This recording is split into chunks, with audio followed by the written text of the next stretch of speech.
Miabot si kanhi Senador Antonio Sonny Trillanes IV sa Senado. Aron isilbi personal ang arrest warrant kang Senador Ronald Bato de la Rosa samtang mitambong sa plenary session sa Senado.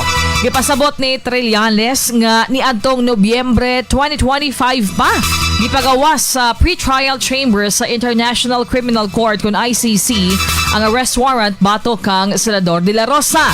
Apan gahapon lang matod pa na dawat sa Philippine Center on Transnational Crime kun PCTC.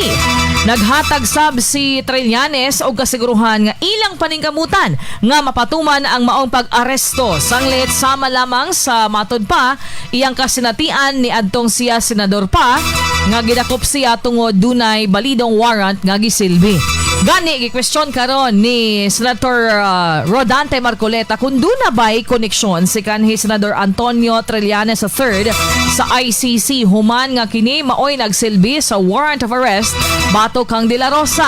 O gawas pa ni gipanawagan usab ni Marcoleta nga ipailawom si De La Rosa sa protective custody o giaprobahan sab kini sa Senado.